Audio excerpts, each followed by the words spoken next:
I think the experience of playing these pods is going to be qualitatively different than the past.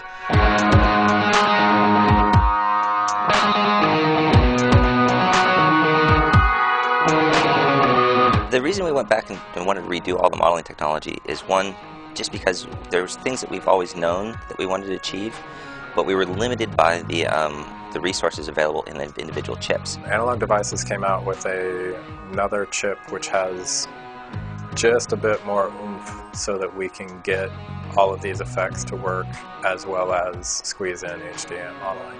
The thing that we wanted to try and improve mainly with doing the HD modeling was a lot to do with feel, right? What you get into with a lot of the older classic amps, there's a lot of things that have to do with dynamics, right? What's going on when you, on the onset of a chord, when it first attacks, there's dynamics of things moving in and out, harmonics that are changing, and a lot of events that are going on there, right? Which has a lot to do with just how everything lays out on the circuit board and how, you know, power's getting robbed from this section to this section and various different things that are going on there.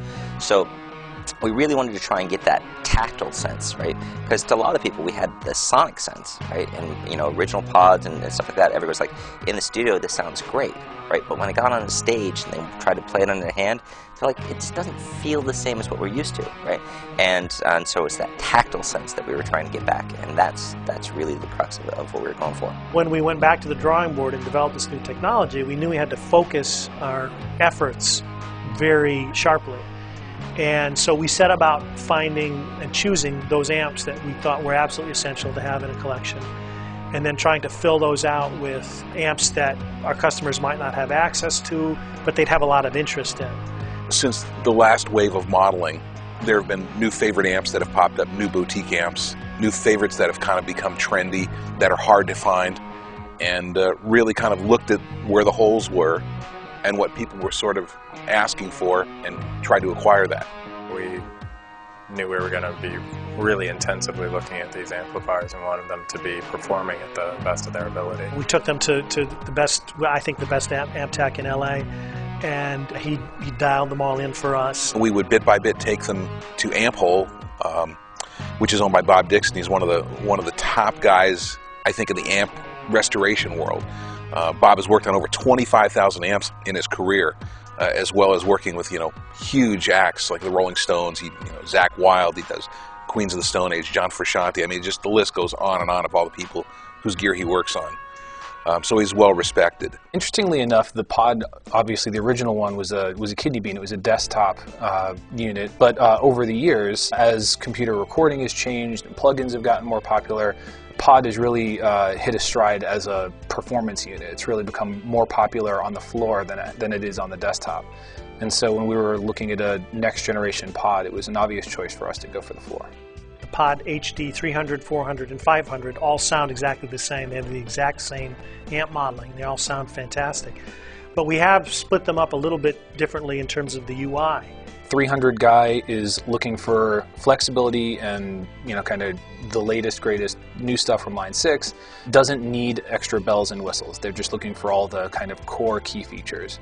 400 guy might be considering integrating a few additional things into the rig. They'll respect the fact that we have a effects loop. They'll want to add an extra expression pedal. They'll maybe be a little bit more comfortable with being able to quickly switch back and forth between things because there's more foot switches. They're kind of a little bit more likely to try to incorporate it into a bigger rig.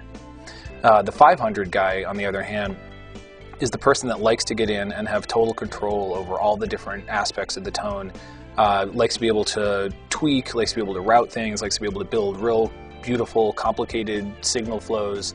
And so we have a different UI specifically for that person. First pod, 11 years ago now, right? It was, I can walk into a studio and, you know, at home, you know, it was designed for home, but somehow I ended up in large studios.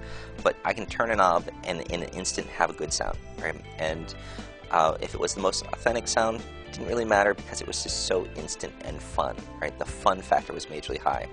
What I love about the 300, 400 is the fun factor is that high again, if not more so, right? I can make great sounds, I can get great sounds, and have fun like that, right?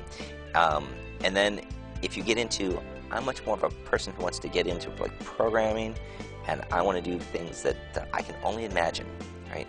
well, then we have a 500. And if you can imagine it, the 500, go for it, right? Because it's going to allow you to do a lot of things that you could only do in your head before.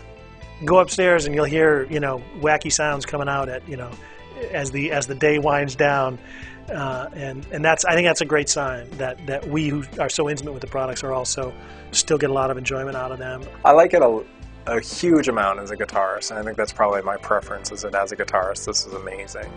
As an engineer, it is fantastic to learn what all the secret nuances are of each of these vintage amplifiers. My favorite part of the Pod HD is kind of the scalability of it. My favorite thing about Pod HD is the amp modeling, hands down. I think it's really doing the real amps justice.